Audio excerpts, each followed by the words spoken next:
স্বাগত। আমি রনিপা এই মুহূর্তে রয়েছি আপনাদের সঙ্গে। আর আমি একটু এসেছিলাম ঘুরতে যে রাজনীতির হাওয়াটা ঠিক কোথায় কেমন বইছে, সেই হাওয়ার প্রলেপটা একটু বুঝতে। তা আস্তে আস্তে হঠাৎই পেয়ে গেলাম এমন একজন প্রার্থীকে যিনি তৃণমূলের তরফ থেকে দাঁড়িয়েছেন বিদেশ বোস। এবং আমি এখন রয়েছি হুগলির সপ্তগ্রামে এখানে সকলে বসে চায়ের অর্ডার দিয়েছেন এবং চা খাচ্ছেন। তো চা দেওয়ার কথা বলা হয়েছে, কখন বলা হলো চায়ের কথা? চা কি দিতে দেরি করছে? করছে জাস্ট চাটা করছে। চা কি সঙ্গে সঙ্গে দেয় না দেরি করে দেয়? দেয়, সার্ভিস ভালো। দিদি কখন হবে চা? একটু দিচ্ছি, 5 মিনিটের মধ্যে দিয়ে দিচ্ছি। ঠিক আছে, 5 মিনিটে? 5 মিনিটের মধ্যে দিয়ে দিচ্ছি। আচ্ছা, আর ভোট দিতে কখন যান? ভোট দিতে সকাল সকাল যাই।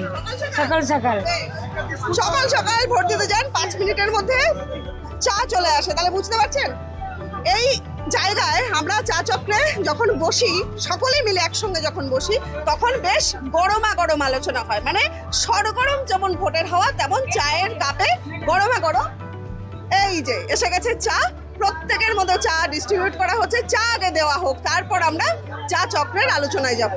চা চক্রে এসে বসে পড়েছি এবং সকলে মিলে চা নিয়ে বসেছেন। আমি যাব বিদেশদার কাছে যাব, তার আগে এখানকার যা যা সমস্যা আস্তে আস্তে আমার যা কানে এলো সেগুলো নিয়েও তো আলোচনা করব। কে কি বলছেন, প্রার্থীর সঙ্গে তো কথা বলবো, আগে যারা রয়েছেন তাদের সঙ্গে কথা বলবো। আচ্ছা দাদা, চা তো খাচ্ছেন, একটা এখানকার যে কথা আমি আস্তে আস্তে শুনলাম, সত্য মিথ্যা বিচার আপনারা করবেন, যে বিদায়ী বিধায়ক মন্ত্রী যিনি ছিলেন এখানকার, তাকে আর এই প্রচার অভিযানে দেখা যাচ্ছে না। কেন দেখা যাচ্ছে না, সমস্যাটা কি? দেখুন, এই বিষয়টা মধ্যে বিধায়ক তপনদাকে আমরা আজ থেকে না, এটা ভোট প্রচারের জন্যই যে ওনাকে দেখা যাচ্ছে সেটা না। আমরা 1 বছর আগে থেকেই ওনাকে আমরা মোটামুটি ফাঁকা পেয়েছি বা আমরা পাইনি, আসেনি। হয়তো মনে হয় ওনার কোথায় শারীরিক অসুস্থতা বা কোনো কিছু ব্যাপার হবে, যে তার জন্য উনি হয়তো উপস্থিত হতে পারছেন না। শারীরিক অসুস্থতার কথা বলছেন উনি? শারীরিক অসুস্থতা না, কিছু একটা গন্ধ পেলেন? আমি তো পেলাম, জিজ্ঞাসা করে দেখি। শারীরিক অসুস্থতার জন্য আসছেন না গোষ্ঠীদ্বন্দ্ব? ম্যাডাম, এই ব্যাপারটা আমরা ঠিক বলতে পারবো না, কারণ আমরা তো কর্মী, আমরা নিচুতলার কর্মী। এগুলো উপরের কর্মীরা, উপরে যারা নেতৃত্বে আছে তারা সঠিকটা বলতে পারে। তবে ওনাকে আমরা অনেক দিন ধরেই দেখতে পাচ্ছি না। আচ্ছা, আমরা নতুন প্রার্থী যাকে পেয়েছি তাকেই আমরা অনুসরণ করে চলছি। আমাদের এই প্রার্থী আমরা জয় করব এবং তার জন্য আমাদের যতটুকু যা পরিশ্রম করার করব, করে আমরা ওনাকে এখানে প্রতিষ্ঠিত করার চেষ্টা করব এবং আগামী দিনে আমাদের যা সমস্যা আছে ওনাকে দিয়েই আমরা এটা ফুলফিল করব। একদম। চা চক্রে যখন আমরা প্রার্থীকে স্বয়ং পেয়ে যাই এবং তিনি যখন এত বড় একটা ভার নিয়ে চা খেতে বসেন, তখন মনে হয় বিষয়টা সত্যিই জমজমাট হয়ে গেছে।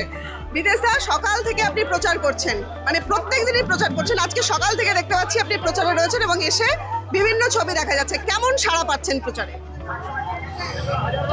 অসম্ভব ছাড়া, মানে এত স্বতঃস্ফূর্ততা প্রত্যেকের মধ্যে, যারা নাকি বাড়ির সামনে এসে দাঁড়াচ্ছেন তাদের মধ্যেও এবং যারা সঙ্গে থাকছেন আমার কর্মীরা তাদের মধ্যেও, এই দুটো মিলেমিশে এমন একটা মিশেল ভালোবাসা তৈরি হয়েছে যেটা না দেখলে বিশ্বাস করা যায় না। আমাকে না দেখতে পেয়ে অনেকে উকি ঝুঁকি মেরে যখন দেখতে পান তখন এক গাল হাসি। আমার এত ভালো লাগে যে মনে হয় তাহলে আমাকে গ্রহণ করেছেন উনি মন থেকে। এটা অদ্ভুত একটা অনুপ্রেরণা, অদ্ভুত একটা মনের মধ্যে, মানে আমাকে একটা দাগ কেটে দেয় একেবারে। আপনি বরাবরই আপনার পেছনে পেছনে প্রচুর ফ্যান ফলোয়ার্সরা ছুটেছে, বরাবর ছুটে এসেছে। আর এখন আপনার পেছনে তৃণমূলের নেতা কর্মীরা সমর্থকরা ছুটে বেড়াচ্ছেন। কোন ছুটে বেড়ানোটা বেশি ভালো লাগছে? আমার কে কোনভাবে আসছে আমার দেখার দরকার নেই, কে কিভাবে ভালোবাসছে আমার দেখার দরকার নেই। সে যে আসছে দিদিকে ভালোবেসেই আসছে।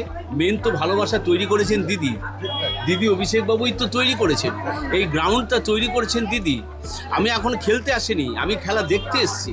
খেলবেন ওনরা, আমি খেলেছি পায়ে, ওনরা খেলবেন হাতে। এবার মাঠও পরিষ্কার করে রেখেছেন দিদি, একদম পরিষেবা দিয়ে 105খানা পরিষেবা দিয়ে মাঠ পরিষ্কার। এখন আমার এই কর্মীরা কেমন করে খেলবে সেটা তাদের ব্যাপার। তবে অপোনেন্টকে আমরা কখনো ছোট ভাববো না। অপোনেন্ট সব সময় আমাদের অপোনেন্টই থাকে, কিন্তু আমরা খেলে হারাবো। আচ্ছা, দেখা গেল যে আপনি বিরোধী দলের সমর্থক, প্রার্থীর সামনে বসে জোর গলায় বলতে পারবেন? হ্যাঁ, নিশ্চয়ই। আমি বীরেশবাবুকে ভালো মতন চিনি, খুবই ভালো ঠান্ডাবতীর লোক। আগে উনি হাওড়া থেকে দাঁড়িয়েছিলেন, সেখানে উনি ক্যান্ডিডেট, উনি আমাদের এখানে এসছে। আমরা আশা করি উনি এখান থেকে চোখ কানগুলো বেরিয়ে যায় এটাই আমার কি মতামত? না বিরোধী যিনি দাঁড়িয়েছেন তার থেকে শতগুণে কোয়ালিটিতে আমাদের প্রার্থী অনেক ভালো, কেননা তার যা ব্যাকগ্রাউন্ড রয়েছে তার ব্যাকগ্রাউন্ডের জায়গায় আমাদের যে যিনি দাঁড়িয়েছেন তিনি একটা প্লেয়ার বা সমাজের ভালো একটা তার পরিচিতি আছে, এটাই অনেক। যে ছবি দেখা যাচ্ছে যে গ্রাম পঞ্চায়েতের দিকটা ছেড়েও যদি দিই তাহলে পুরসভায় কিন্তু তৃণমূল কংগ্রেসের হাতে খুব বেশি ক্ষমতা নেই, মানে তৃণমূল কংগ্রেসের হাতে খুব শক্তি নেই। কেন পুরসভা কি পছন্দ করছে না? পৌরসভাটা তো ভালো ফল হয়েছে, পৌরসভা আমাদের ভালো হয়, পৌরসভা লোকসভাতে একটু অসুবিধা হয়েছে, টালমেটাল হয়েছে। মানে বিরোধী পার্টি ইয়ে করে না, এত টাকা পয়সা দিচ্ছি ওই লোভে পড়ে চলে যায় দিয়ে, কিন্তু এটা নেট পড়ছিল, ঠিক আছে, ওই সময় যার জন্য একটু লোকসভা ভোটে একটু ভাঙন এসেছিল।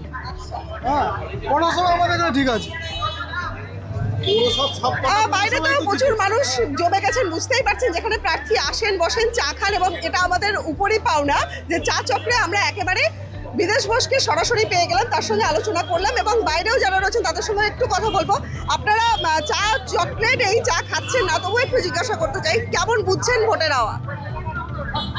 আমাদের যে বিদেশদা যে দাঁড়িয়েছে তার জন্য আমরা খুব গর্বিত, আর আমরা চাইছি উনি জয়ী হবে, এটা আমরা সবাই বিশ্বাস করি। ঠিক আছে, আমরা বিদেশদাকে ছাড়া আর কি আর মমতা ব্যানার্জিকে ছাড়া আমরা কিছু বুঝি না। ওনাদের জন্য আজকে আমাদের সব কিছু বাচ্চা কাচ্চা সবাই আনন্দতেই আছে, আজকে স্কুল বলুন যাই বলুন সব দিক দিয়ে ফেসিলিটি পাচ্ছে, এলাকায় কোনো সমস্যা নেই? কোনো সমস্যা নেই। আমাদের মমতা ব্যানার্জির যে সরকার তার জন্য আমাদের খুবই গর্বিত, আমরা সব দিক দিয়ে সুযোগ সুবিধা পেয়ে যাচ্ছি। অর্থাৎ মোটামুটি সমস্ত রকম সুবিধা পেয়ে গেছেন তারা। চা চক্রে এতক্ষণ আমরা পেয়ে গেছি বিদেশদাকে, বিদেশ বসের সঙ্গে কথাও বললাম। চা চক্রের অনুষ্ঠানে আমরা আজকে তো বেশ গরমাগরম আলোচনা করলাম, ঠিক কতটা গরম অনুভব করলেন? চায়ের আড্ডাটা অন্যরকম আড্ডা, এখানে সব রকম আড্ডা হয়, ফুটবল থেকে আরম্ভ করে রাজনীতি থেকে আরম্ভ করে কে কোন খেলোয়াড় কেমন ছিল, সে কিভাবে খেলতো, সব কিছু আলোচনা হয়। চায়ের আড্ডার মতো আড্ডা আর কিছু হয় না। একেবারে চায়ের আড্ডার মতো আড্ডা আর কিছু হয় না, এবং এই আড্ডার একটা ছোট্ট ঝলক আপনাদের জন্য তুলে ধরলাম। এতক্ষণ আমার সহকর্মী প্রত্যয় মুখোপাধ্যায়ের সঙ্গে আমি রনিপা ঘোষ ছিলাম আপনাদের সঙ্গে। চা চক্র, গরমাগরম চক্র, এই সময় লাইভে নজর রাখতেই হচ্ছে।